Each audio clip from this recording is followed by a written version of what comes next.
খুব সম্ভবত 5 থেকে 7 দিনের ভিতরে এই বিচার কার্য সমাপ্ত হবে। আমিসা হত্যার বিষয়ে আপনি ইঙ্গিত করেছেন। ধর্ষণ এবং হত্যার পরে আসামিকে 7 ঘন্টার ভিতরে গ্রেফতার করতে আমরা সক্ষম হয়েছি। আদালতে স্বীকারোক্তিমূলক জবানবন্দি দিয়েছে, সাথে সাথে একদিনের মধ্যে সেই 164 স্টেটমেন্টে তার সহযোগী অপরাধী হিসেবে তার স্ত্রীকেও, তার নামও এসছে, তাকেও গ্রেফতার করা হয়েছে। আমরা খুব দ্রুততার সাথে আদালতের অনুমতি নিয়ে ডিএনএ টেস্ট করিয়েছি। সেই টেস্ট 3 দিনের সময় লাগে, 3 দিনের মধ্যে সেটা সমাপ্ত হয়েছে। রিপোর্ট কালকে বিকেলে জমা হয়েছে। পোস্টমর্টম রিপোর্টটা আমরা হাতে পেয়েছি ইতিমধ্যেই।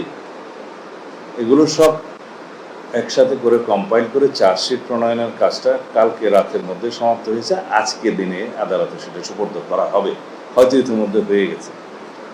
এবং আদালত এর মধ্যে ছুটিতে যাবে, আপনারা অনেকে জানেন।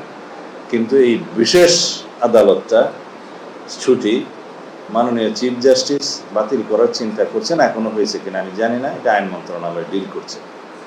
আমরা একজন স্পেশাল পিপি নিয়োগ করেছি শুধুমাত্র এই মামলাটা ডিল করার জন্য।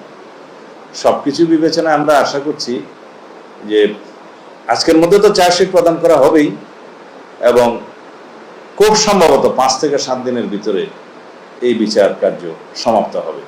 এর চাইতে বেশি কিছু করার আমাদের পক্ষে এই মুহূর্তে আর বোধহয় সম্ভব না।